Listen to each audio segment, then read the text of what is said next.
بسم اللہ الرحمن الرحیم۔ السلام علیکم۔ ملک میں سیاسی عدم استحکام ہے جس کے سبب معاشی عدم استحکام ہے، اور اب پاکستان بغیر خارجہ محاذ پر بھی تنہا ہوتا دکھائی دے رہا ہے۔ ایک طرف چائنا، دوسری طرف امریکہ،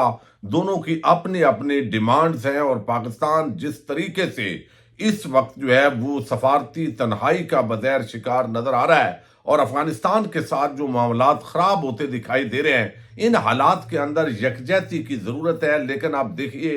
سب سے بڑے پاپولر لیڈر کے ساتھ اس وقت بھی اسٹیبلشمنٹ کی لڑائی جاری ہے۔ کل پشاور کے اندر ایک بڑا عام اجلاس ہوا ہے۔ Army chief general Asim Munir نے اس کی صدارت کی ہے۔ وزیر اعلیٰ علی امین گنڈا پور اور گورنر KPK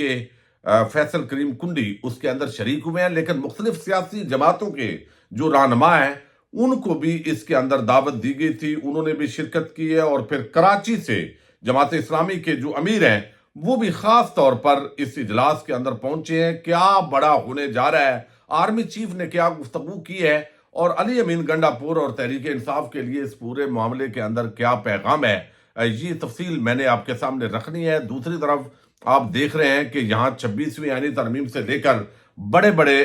وہ انسانی حقوق کی پامالیاں ہوئی، قانون آئین کو رون دیا گیا، وکلاء کوئی بڑی تحریک برپا کرنے کے اندر ناکام رہے ہیں، اور اس وقت ان پر بھی بڑی لان تان ہو رہی ہے۔ تکڑے وکلاء کا ایک عام اجلاس طلب کر لیا گیا، اور اس اجلاس کا کیا ایجنڈا ہے، اس حوالے سے بھی ہم شروع کے اندر چند منٹ میں بات کریں گے۔ امید ہے ویڈیو آپ سماعت کریں گے اور ہمیشہ کی طرح اپنے قیمتی فیڈ بیک سے ضرور آگاہ کریں گے۔ وکلاء آپ دیکھ رہے ہیں کہ ہمیشہ انسانی حقوق کی وائولیشنز پر آواز بلند کرتے تھے۔ پرویز مشرف کا دور تھا، اس وقت بھی ہم نے دیکھا وکلاء تحریک چلی، لیکن موجودہ دور کے اندر جتنے کمپرومائزڈ یہ طبقہ نظر آیا ہے، یا کمزور یا ڈر کی وجہ سے آپ دیکھیے کہ کوئی بڑی تحریک برپا نہیں ہوئی۔ حالانکہ کون سا بڑا ظلم ہے جو پاکستانی تاریخ کے اندر ہوا اور اب نہیں ہوا۔ پچھلے 2 سالوں کے اندر تو میں سمجھتا ہوں آئین اور قانون کی دھجیاں بکھیر کے رکھ دی گئی ہیں۔ فارم 47 کی ایک کٹ پتلی حکومت بنا کے ملک پر ایک قبضہ کیا گیا ہے، اور آئین اور قانون وہ تو آپ دیکھیے کہ جس کا چاہ گھر پہ حملہ کر دیا، شیشے، دیواریں، ہر چیز توڑ دی، سامان توڑ دیا۔ پھر بہت سارے ایسے سیاسی رہنما تھے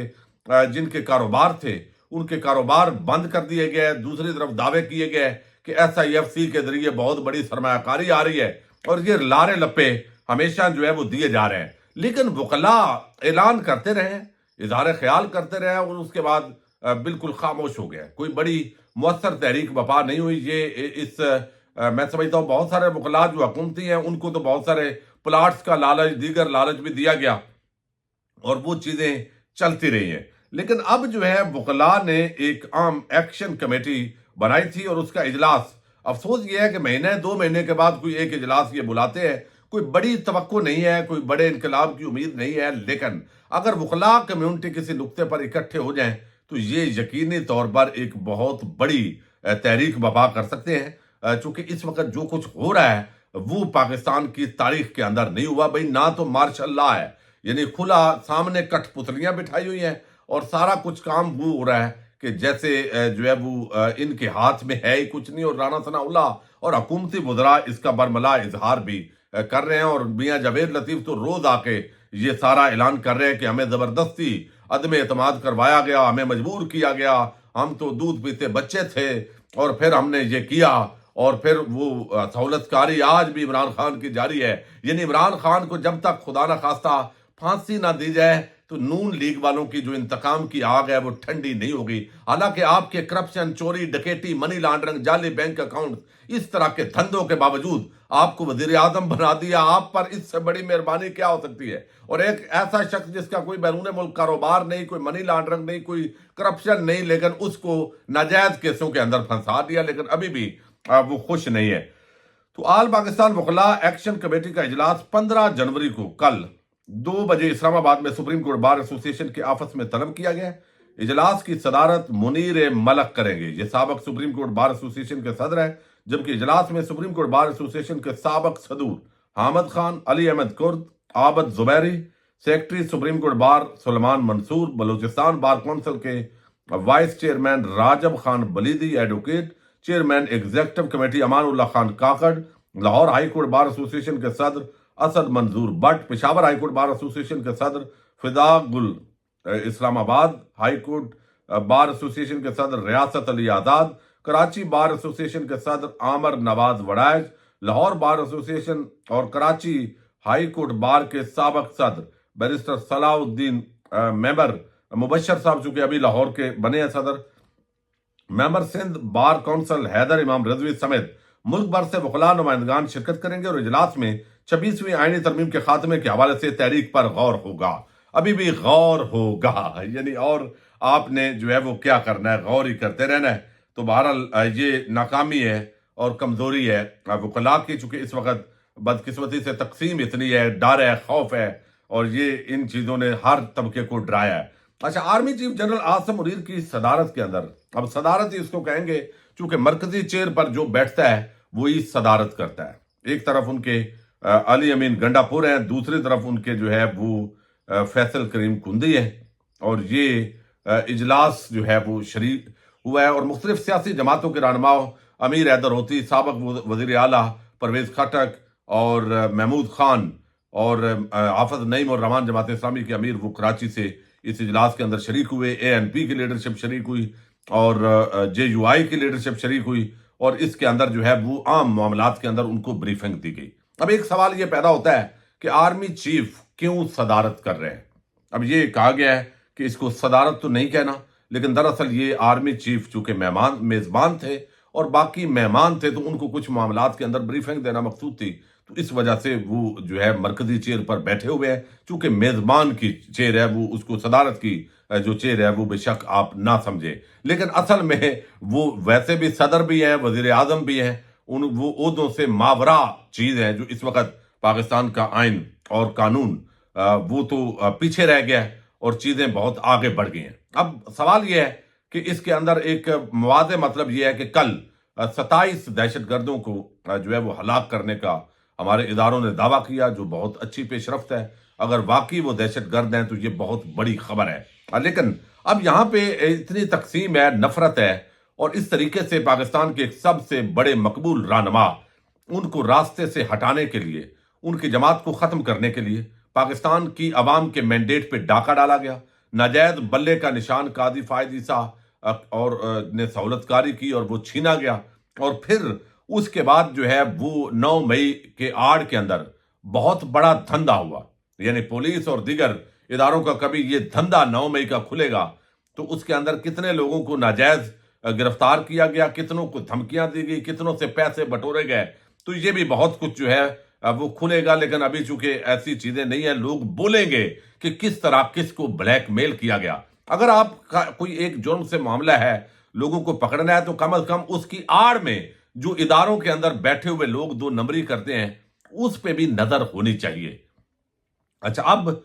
9 مئی کے بعد آپ نے دیکھا عمران خان، تحریک انصاف کے عام لیڈرز، سب کی گرفتاریاں ہوئی، کون چادر چار دیواری کے تقدس پامال ہوئے، لوگوں کے کاروبار بند ہوئے۔ اب یہ جو سارے کام ہوئے ہیں، عوام اور جو ہمارے ادارے ہیں ان کے مابین ایک بڑی خلیج واقع ہوئی ہے۔ کوئی مانے نہ مانے، کوئی کہے گا ہم کنٹرول کر لیں گے، جیسے ایس آئی ایف سی کے ذریعے 100 ارب ڈالر کی سرمایہ کاری آ رہی ہے پچھلے 2 سال سے، اور یہ ہم تماشا دیکھ رہے ہیں۔ وہ بھائی اس طرح سب کو پتہ ہے، یعنی آپ دیکھیے کہ کبھی ہم جو ہے وہ ہندوستان کے ساتھ پاکستان کا موازنہ کرتے تھے، اور اب کوئی موازنے والی بات نہیں رہ گئی۔ امریکہ کے اندر حکومت تبدیل ہے، سی پیک پہ اس طریقے سے کام نہیں ہو رہا، اور چائنا دوست ملک ہے جس کی ہمالیہ سے اونچی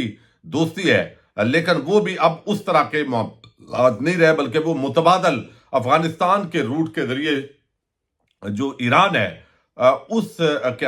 جو ہے وہ اس طرف تجارت کو بڑھانے کی کوشش کر رہا ہے، چونکہ ان کو بھی پتہ ہے کہ یہاں کوئی سیاسی استحکام نہیں ہے، ان کی کوئی پالیسی نہیں ہے، اسٹیبلشمنٹ آتی ہے وہ کبھی ایک کو آگے کر دیتی ہے، کبھی دوسرے کو آگے کر دیتی ہے، اور یہاں پہ ہمارے شہریوں پر جو ہے وہ قتل بھی ہو رہے ہیں، ہلاک بھی ہو رہے ہیں، سیکیورٹی ایشوز بھی ہیں۔ تو یہ معاملات لازمی طور پر پاکستان کی ریاست کو ایک طرف پریشان کیے ہوئے ہیں، دوسری طرف پتہ نہیں شخصی اناد ہے، بغض ہے، نفرت ہے، کوئی پرسنالٹی کلیش ہے۔ تو عمران خان جس پہ کوئی عام کیس بھی نہیں ہے، لیکن بوگس مقدمات ڈال کے بس ہم نے رون ڈالنا ہے، تو یہ بنیادی طور پر عمران خان کی مخالفت نہیں ہے، یہ پاکستان کی عوام، کروڑوں عوام کی مخالفت کی جا رہی ہے، اور صرف اس لیے بتایا جا رہا ہے تاثر یہ ہے کہ ڈنڈا چونکہ ہمارے پاس ہے تو لہذا ہم نے یہ ہر طرف اس کو پھیلانا ہے. کوئی کھل کے بات نہ کر سکے. ڈیجیٹل میڈیا پر کوئی الیکٹرانک میڈیا کنٹرولڈ ہے تو بہت سارے جو فیک نیوز ہیں اس وقت وہ سرکاری چینل اخبارات اب وہ دے رہے ہوتے ہیں. تو اب آرمی چیف نے جو گفتگو کی یہ ایک واضح طور پر اشارہ ہے علی امین گنڈا پور کے لیے بھی کہ بھائی ہم نے تو کرنا ہے. یعنی یہ معاملات جو افغانستان کے ساتھ وہ بات چیت کی ڈائریکٹ بات کر رہے تھے چونکہ افغانستان سے دہشت گرد آپریٹ ہوتے ہیں تو لہذا ایک بڑی جنگ ایسے لگتا ہے کہ پاکستان کے دہانے پہ ہے. جس طرح خدا نخواستہ پہلے بہت سارے جو ہے وہ آئی ڈی پیز بنے تھے اب اسی طرح کا ایک نظر آ رہا ہے کہ بہت بڑے لیول پر جو دہشت گردوں کے خلاف آپریشن ہے اس کا آغاز انٹیلیجنس بیسڈ آپریشن تو ہوتے رہتے ہیں لیکن 2024 کے اندر جتنی زیادہ جو ہے وہ جانیں گئی ہیں جتنی زیادہ شہادتیں ہوئی ہیں سیکورٹی فورسز کی سویلینز کی اس نے ریکارڈ بریک کر دیا ہے. تو یہ حکومت کی اور اسٹیبلشمنٹ کی کارکردگی پر ایک بہت بڑا کالا داغ ہے کہ عمران خان کے دور حکومت کے اندر جو دہشت گردی جو ہے وہ کنٹرول ہو گئی تھی آخر کیا ہوا کہ ان کی حکومت ہٹتے ہی دہشت گرد دوبارہ منظم ہوئے اور پاکستان پر حملہ آور ہوئے. تو اب الٹیمیٹلی افغانستان کا جو بارڈر ہے اس پر جو محاذ ہے وہ گرم ہوتا دکھائی دے رہا ہے. کسی بھی لمحے کوئی بھی جھڑپ ایک جنگ کے اندر جو ہے وہ تبدیل کر سکتی ہے صورتحال کو. اس سے بچنے کی کوشش کی جا رہی ہے لیکن میرا خیال ہے بچنا مشکل ہو جائے گا چونکہ ٹی ٹی پی جو ہے اس کے ٹھکانے افغانستان کے اندر ہیں اور اس میں اگرچہ ساری جماعتوں کو آرمی چیف کی اس نشست میں بلایا گیا لیکن پی ٹی ایم کی جو لیڈرشپ ہے ان کو اس کے اندر دعوت نہیں دی گئی. اچھا اب ایک معاملہ تو یہ ہے کہ گنڈا پور سے اسپیسیفک بتایا گیا کہ کوئی بھی سیکیورٹی ایشوز کے علاوہ گفتگو نہیں ہوئی. یعنی یہ جو موجودہ عمران خان یا جو بھی چیزیں چل رہی ہیں اس طرح کا کوئی پیغام جو ہے وہ نہیں دیا گیا. لیکن یہ واضح پیغام ہے کہ بھائی ہم نے کرنا ہے یہ اسٹریٹجی ہے بس آپ اس طریقے سے کریں. اب آرمی چیف نے جو پشاور کا دورہ کیا ہے وہاں پہ سیکورٹی کی موجودہ صورتحال اور فتنہ الخوارج کے خلاف جاری انسداد دہشت گردی کی کارروائیوں پر جامع بریفنگ دی گئی. اس بریفنگ میں وفاقی وزیر داخلہ اور وزیر اعلیٰ خیبر پختونخوا نے بھی شرکت کی. یعنی وزیر اپنے دورے کے دوران جنرل عاصم منیر نے مسلح افواج اور قانون نافذ کرنے والے اداروں کی غیر متزلزل عزم اور قربانیوں کو سراہا. انہوں نے کہا جب ہم برائی کی قوتوں کے خلاف متحد ہیں مجھے اپنی سیکورٹی فورسز کی شاندار کامیابیوں پر بے حد فخر ہے.